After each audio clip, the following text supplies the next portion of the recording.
There's a rule out here that's older than the trade treaties, older than the border charts, older than most of the flags that hang in the Great Hall on Home Assembly.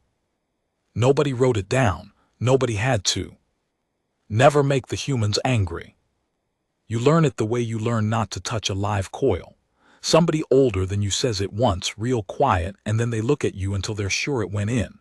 That's how my grandsire said it to me when I was small enough to sleep in a supply drawer. He didn't explain it. He just looked at me with those flat gray eyes and said, "Teppan, whatever you do out there, whatever a human offers you, whatever they take from you, don't ever be the reason one of them stops smiling." I didn't understand it then. I understood it the night the Draveth came to Deepwell. Let me tell you about that night. I've told it maybe 100 times, and every time my hands go cold at the same part. You'll see which part. Just sit with me a while, this one's worth it. My name is Teppan. I'm Vosreni, which means I'm small, I'm gray-blue, and I've got 4 fingers on each hand and a nervous system that's honestly a little too honest about being afraid. My people don't make good soldiers. We make good witnesses. We notice things. We stay alive by noticing things early and getting out of the way. For 30 station cycles, I ran the fuel dock at Deepwell Junction. Now, if you've never been out to the rim, let me paint it for you. Deepwell isn't a planet. It's a drift, a refueling station bolted onto an old mining hulk, spinning slow at the edge of charted space where 3 shipping lanes cross and nobody's government really owns anything. Picture a rusted metal ring the size of a small moon, lit up amber from the inside, hanging in the dark with 1,000 ships coming and going like insects around a lamp. It smells like hot metal and cold water and about 40 species worth of cooking.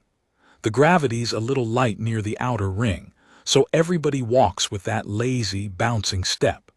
There's always a hum in the floor, the big reactors, way down in the belly of the place. And if you put your hand flat on the deck, you can feel Deepwell breathing. I loved it. I want you to know that before I tell you the ugly part. I loved that place. It was loud and it was cheap and it was mine.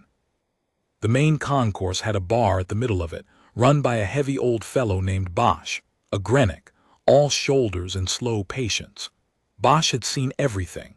He'd poured drinks for pirates and priests, and once, he swore, for a warden of the Third Court who tipped him in a currency that didn't exist anymore. Bosch and I would sit at the end of the night and watch the crowd thin out and not say much. That was our friendship. Comfortable silence between 2 people who'd survived the same bad years. And humans. We had humans through Deepwell all the time. Not many. There were never many humans anywhere, that's part of the thing I'll get to. But there were always a few, a survey crew. A pair of medics running vaccine loads out to the frontier worlds. A lone trader with a ship held together by tape and stubbornness. I want to tell you something about humans that maybe you already know, and maybe you only half believe the way most folks half believe it. They don't look dangerous. That's the first thing that fools people. A human looks soft. They've got no shell, no claws worth the name, no venom, no armor plate. Their skin tears if you look at it wrong. Half of them wear little bits of glass on their faces just to see properly. They laugh a lot, this loud, open, honking sound, and they cry easy over small things. A song, a memory, a picture of somebody far away. New species see that and they think, prey. They think soft. And every single one of them who ever thought it hard enough to act on it is dead, or wishes they were. Because here's what the soft skin hides. A human does not know when to quit. Every other species in the galaxy, every single one, my people included, has a thing in our heads. Call it the surrender reflex. When a fight goes bad enough, when the pain crosses a line, when death gets close enough to smell, something in us lets go. We drop, we submit, we run. It's mercy really built right into the meat of us. It ends the fight before the fight ends everything. Humans don't have it. Nobody knows why. Some scholars say their homeworld was so cruel that the ones who quit didn't leave children. Others say it was never a survival trait, just an accident, a broken switch that never got fixed. Doesn't matter. The result's the same. You can beat a human down and they get up. You can beat them down again and they get up slower and their eyes are wrong now, and they keep coming. You can break the body until any sane creature would have surrendered 9 times over, and the human will drag itself across the floor with the parts that still work, toward you, and they will not stop, and worst of all, they get calm. That's the part my grandsire meant, the smiling. When a human stops smiling and goes calm and quiet, that's not fear. Fear you can work with. Fear is a creature backing down. The quiet is the opposite. The quiet is a creature that has already decided how this ends, and is simply walking toward it. The galaxy learned that the hard way, a long time ago in a war nobody talks about at parties. And ever since, the rules been passed down, hand to hand, mother to child, quiet and cold. Trade with them, drink with them, love them if you're lucky enough, but never ever be the reason a human goes quiet. Now, the Draveth. I'd never seen a Draveth before that season. Neither had Bosch, and Bosch had seen everything. That should have told us something right there. They came in on a big blunt-nosed ship. A raider, no question. All the trade markings scrubbed off and replaced with their own hooked script burned into the hull. It docked hard at the outer ring, didn't request a berth, didn't pay the fee, just clamped on like it owned the place. I remember standing at the fuel dock, watching them come down the gangway, and I remember the exact moment my stomach dropped. They were beautiful in a way, I'll give them that. Taller than a Greenock, and Bosch is tall. Long limbs plated in this deep iron-green chitin that caught the amber light and threw it back darker. 4 arms. Faces like carved masks, narrow, with a row of small black eyes across the brow that never all blinked at once. They wore rank cords and trophy strings. Little bones and bits of metal knotted into their armor, and I understood without being told that every knot was something they'd killed or something they'd taken. 12 of them came down. Their leader wore a cord of red across his chest, and I heard the others call him Sekhul. Sekhul walked into my station like the deck was already his, and the first thing he did was pick up a fuel coupling. One of my heavy magnetic couplings, a thing that takes 2 of my kind to lift, and toss it aside like litter, because it was in his path. "You," he said. His voice came out of a slit low on his throat, wet and clicking. "Fuel thing, this drift, who commands it?" "Nobody, sir," I said. "My voice does this thing when I'm scared where it climbs. I hated it. Deepwell's independent. There's a harbor council, but they mostly just." "Then nobody will mind," Sekhul said, "if the Draveth rest here a while." And he smiled. Well, they don't smile, but he did the version of it, a slow spread of the mouth slit, and walked past me into the concourse, and his 11 followed, and the trophy bones clicked, and I stood there at my own dock feeling like something cold had walked over the place where I keep my courage. I want you to understand what the next 2 days were like, so you understand what came after. The Draveth didn't attack anyone, not at first. That's not how their kind works. I learned this later. They're a syndicate species, raiders, but they don't just smash. They test. They come into a place and they lean on it, slow, watching to see where it gives. They took what they wanted from the market stalls and laughed when the vendors protested. They shoved smaller folk out of the wash lines. One of them, a big one they called Draveth Yor, took a fancy to the sound a Faristi vendor's chime birds made, so he simply took the cage, birds and all, and when the vendor followed him crying for it, Yor held the cage over the concourse rail, over the long drop to the lower rings, until the vendor stopped following. Nobody stopped them. I know how that sounds. I've had people hear this story and get angry at us at Deepwell for letting it happen, but you have to understand there was no us. Deepwell wasn't a fortress. It was a truck stop. We were vendors and mechanics and refuelers and drifters. The Harbor Council was 3 tired old administrators and a security team of 6, And those 6 took one look at the trophy strings and the 4 arms and the way the Draveth moved, and they made themselves scarce, and honestly I didn't blame them. We did what small folk do. We got out of the way, we noticed things, we stayed alive. That's what we're good at. By the second night, half the market had closed up. The concourse, usually roaring, had gone hushed and thin. Folks kept to the edges.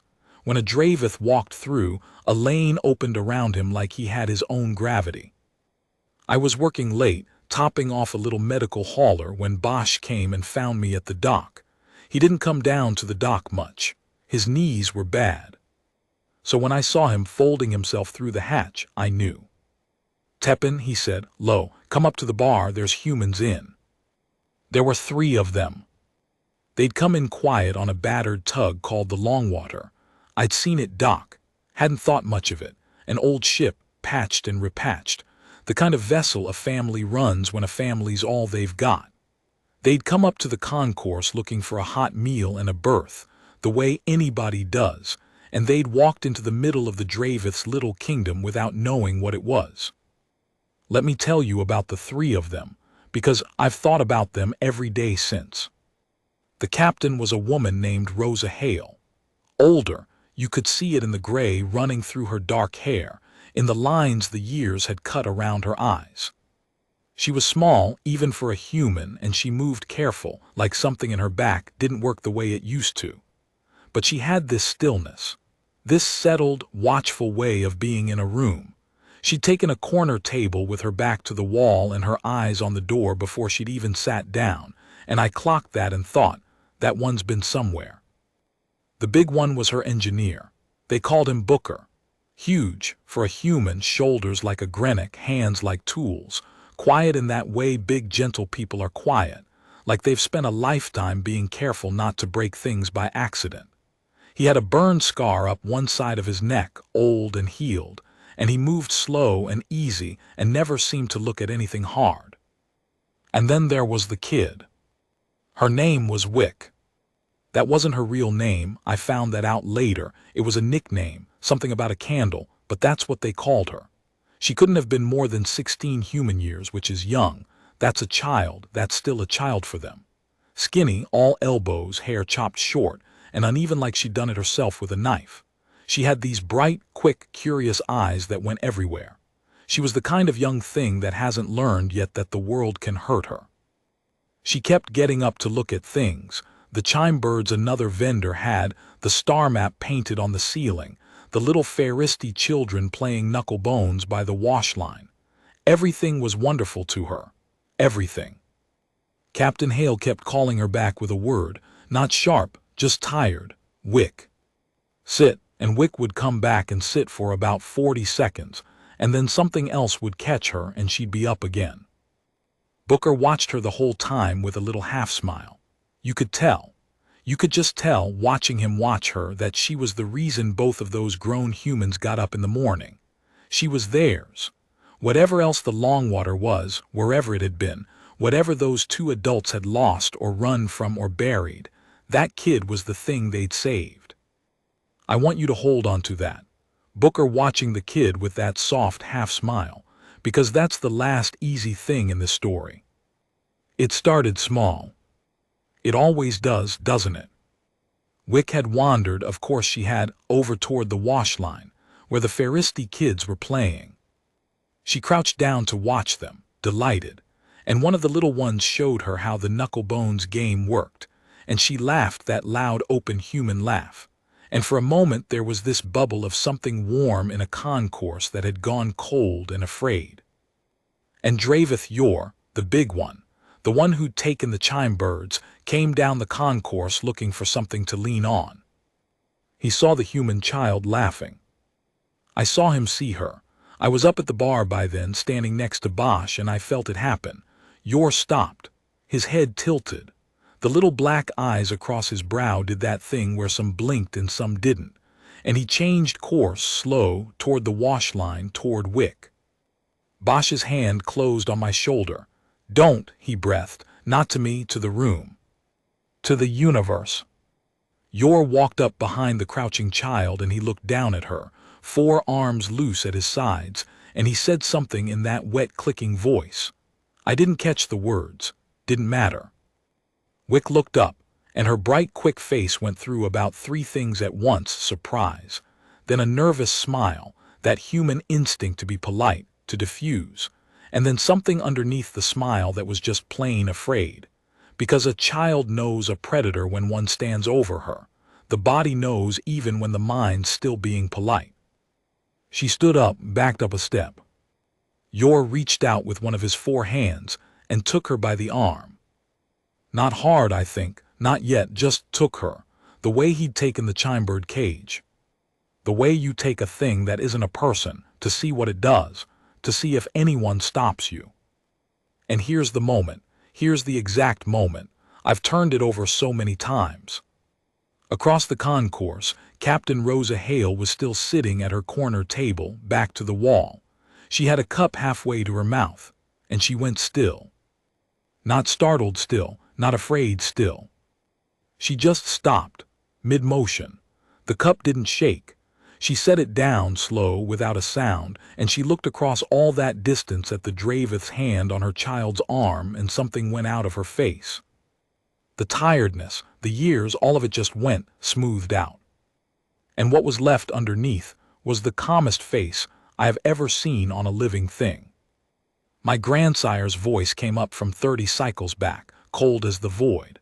Whatever you do, don't be the reason a human goes quiet. I grabbed Bosch's arm. It's happening, I said. Bosch, it's happening. Bosch didn't answer. Bosch had gone gray around the mouth. He'd seen it before. I could tell right then that Bosch had seen this exact thing before, somewhere, some other year, and had spent the rest of his life not talking about it. Captain Hale stood up. She didn't hurry. That was the terrible part. If she'd shouted, if she'd run, if she'd drawn a weapon and started screaming, that would have been a fight, and a fight is a thing the Dravith understood. A thing they were good at, 12-3, easy odds. She didn't do any of that. She just stood and pushed her chair in, pushed it in, quiet, like she was leaving a restaurant, and she started walking across the concourse toward Yor and the child. Unhurried, empty-handed, steady. And Booker, the big engineer, he stood up too. And he didn't go with her. That's the thing that made the hair stand up all along my spine. He didn't follow her. He moved sideways toward the washline rail, toward a spot that I realize now put him between the other Dravith and the exits. He was reading the room. He was setting a board. 2 humans moving apart, moving quiet, moving smooth, and I swear on the reactor's hum, they never once looked at each other. They didn't need to. They'd done this before. Whatever these 2 were before, they were a beat-up tug crew. They'd done this before. Yor saw the captain coming, and he did the thing his kind does. He grinned that mouth-slit grin, and he pulled Wick close against his side, 4 arms, and he lifted his chin like, what are you going to do, soft thing. The other Dravith started drifting over, loose and lazy, amused. Sekal himself came down off the mezzanine to watch, red cord bright across his chest, because to them this was going to be fun. A tiny gray-haired human woman walking up to 12 armored raiders with her empty hands showing. To them, it was a joke that hadn't finished landing yet. Captain Hale stopped about 5 paces from Yor. And she spoke, quiet, so quiet the whole concourse leaned in to hear it. I heard it. I'll hear it till I die. She said, let go of my kid. That's all, no threat, no shout, 5 words flat and level and calm. Yor laughed that wet clicking bark, and he said something back, in trade tongue this time so we'd all understand, so it'd be a good joke for the crowd. He said, or what, little grandmother, or you cry at me. And Rosa Hale looked at him with that terrible smooth empty calm, and she said the second thing. The thing I think about most. She said, no, I'm giving you the chance to let go, because in about 10 seconds I'm not going to be able to. Now, I've told this part slow every time because the crowd needs it slow, but understand, what happened next happened fast, faster than I can say it, faster than the Dravith could think. Yor didn't let go. Of course he didn't. He was 12 raiders deep in his own kingdom, and a soft thing had made a soft threat. He laughed again, and he shook Wick hard to make his point, snapped the kid's whole body like a rag, and Wick cried out, this thin, scared child sound. And Rosa Hale moved. I don't fully know what I saw. My people's eyes are quick, but she was quicker. She crossed those 5 paces in less than a breath, and she went low under yours reach, and there was something in her hand now, not a gun. Something small and dark she'd had up her sleeve the whole time, a blade or a spike. I never knew, and she drove it up under the plate of yours arm, into the soft seam of the joint, the one place the chitin doesn't cover, and she twisted. Yor screamed and let go of the kid. And this is where the Dravith made their mistake, their real one, the one underneath all the others. They fought. See, if they'd run, right then, they might have lived. If Sekul had taken one look at that and pulled his people back to the ship, if he'd read it right, if he'd known the rule, they'd have limped away and told the story in some other bar and been alive to tell it. But they didn't know the rule. That's the whole thing. That's the oldest rule in the galaxy, and the Dravith had come from so far out, so deep in their own little kingdom of raiding and taking, that they had never learned it. They saw one of theirs bleeding from a soft thing's blade, and they did what raiders do. They swarmed her. All of them. 11 Dravith, 4 arms each, blades and shock batons, and one of them with a heavy pistol. All of them converging on one small gray-haired woman in the middle of the concourse floor. And I thought, the whole crowd thought, I felt it go through us like cold water, she's dead, they've killed her. They should have. By every law of how bodies work, they should have. Here's what actually happened. Booker moved. The big, quiet engineer who'd been drifting sideways this whole time. He came off that rail like something breaking loose off a hull, and he hit the pile of Dravith from the flank. And I have never, in 30 cycles of watching every species that flies do violence to each other, seen anything move a body the way that man moved. He wasn't fast like the captain. He was heavy. He got 2 hands on the Dravith with the pistol, and he simply folded it. Bent the arm the wrong way at the joint with a sound like a hull seam giving, took the pistol, and put a shot through the next one before the first one had finished screaming.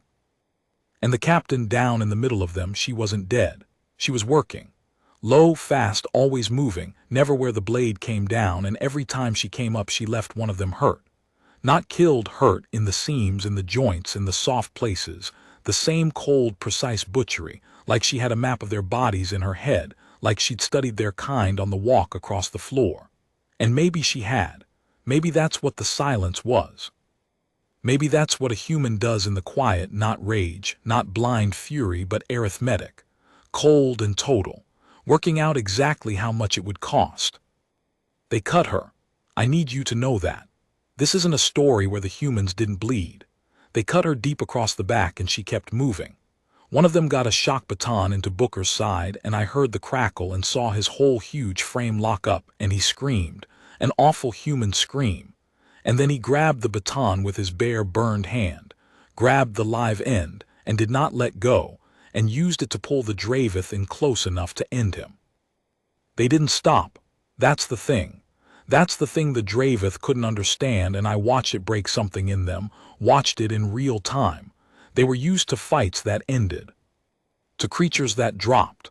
They'd hurt these 2 humans badly enough, 3 times over, that any of my kind, any Grenic, any Feristi, anything would have folded and begged and been done.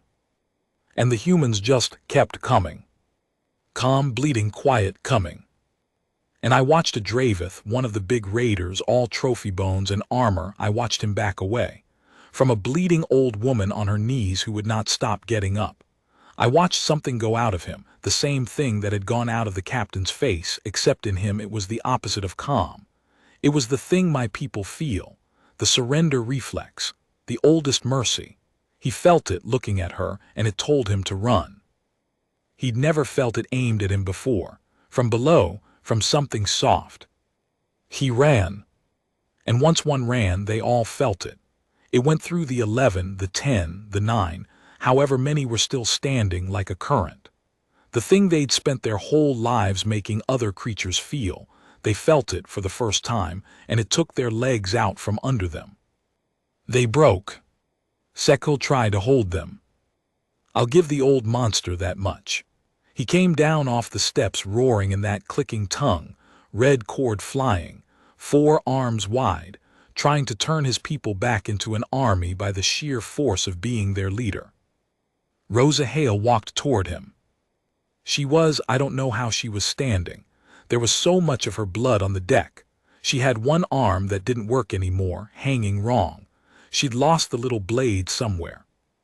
She was empty-handed and half-destroyed, and she walked at Sekul, the leader, the biggest of them, with that same unhurried step she'd crossed the floor with at the start, like nothing at all had happened in between, like the whole massacre had been a formality. And Sekul, twice her size, uninjured, 4 arms and a full rack of blades, Sekul stopped roaring. Because he finally understood. Too late, way too late. But he understood, looking into that calm, ruined, bleeding face, exactly what his people had wandered into. He understood the rule that he'd never been taught. You could see it hit him. You could see the exact moment the oldest rule in the galaxy finished carving itself into a mind that had gone its whole life without it. He took a step back. And Booker, the big engineer, burned and shocked and bleeding from a dozen places, Booker was behind him. I won't tell you the rest of that part. There are children who hear this story sometimes, and I've learned to stop it here. Just Sekul didn't leave Deepwell. None of the 12 left Deepwell the way they came. That's all you need. When it was over, the concourse was so quiet you could hear the reactor breathing in the deck. Rosa Hale stood in the middle of it, in the wreckage, in the blood, swaying. And then she wasn't looking at the Dravith anymore, wasn't looking at any of us, wasn't a soldier anymore. She turned around slow, and she said one word, and her voice cracked right down the middle of it. Wick.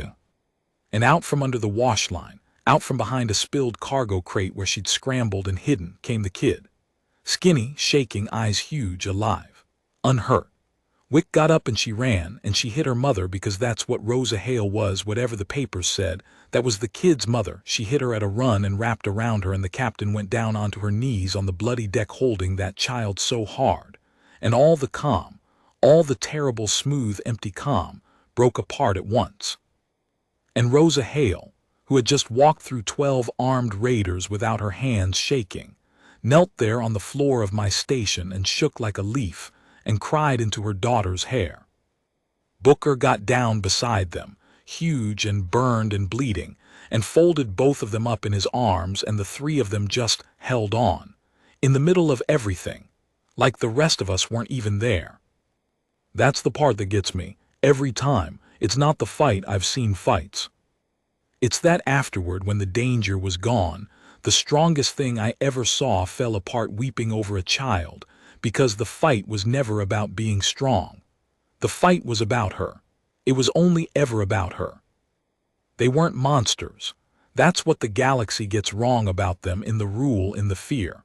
We tell it like humans are these unstoppable killing things, and I understand why. I watched it, it's true. But it's not the whole truth, and the whole truth is worse, and it's better, and it's the reason the rule exists at all. They're not unstoppable because they're cruel. They're unstoppable because they love, and their love doesn't have a surrender reflex either.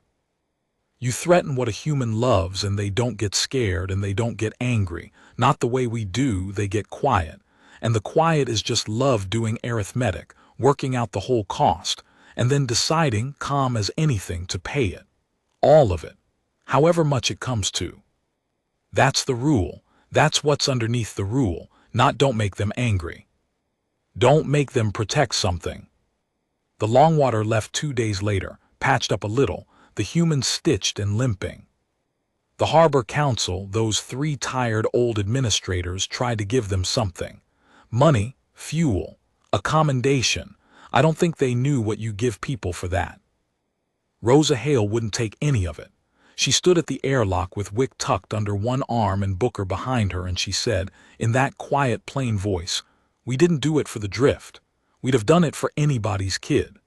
And then she looked around the concourse, at all of us small folk who'd stood at the edges and stayed alive by getting out of the way, and there wasn't any judgment in it. There wasn't any "how could you let it happen?" There was just this tired kindness, and she said, "Look after each other out here. It's a big dark. Nobody makes it alone." And they got on their broken little ship and they flew out into the big dark, 3 of them, a family, and I never saw them again. I refueled 1,000 ships after that. I retired eventually. My knees went the way Bosch's did. I sit at the end of the bar now. Bosch left it to me when he passed, the old softy, and I watch the crowd thin out at night. And when a young one comes through, some nervous gray-blue Vosrani kid on their first birth, scared of everything, I do what my grandsire did. I wait until I've got their eyes. And I tell them the rule. But I tell it the true way, the whole way. I say, out here you'll meet the humans. They'll look soft. They'll laugh too loud and cry too easy, and they'll break if you look at them wrong. Trade with them. Drink with them. Love them if you ever get so lucky. But if you ever see one go quiet, if you ever see all the tiredness run out of a human's face and leave that calm behind, you get down on the floor and you pray to whatever you've got that you're not the reason. Because they will get up. They will always, always get up. And the last thing they'll do before the quiet ends is check that the small one they love is safe. That's the oldest rule in the galaxy. The Dravith never learned it. We buried them at Deepwell, out an airlock into the big dark, and I like to think that somewhere out there, real slow, they're still learning it.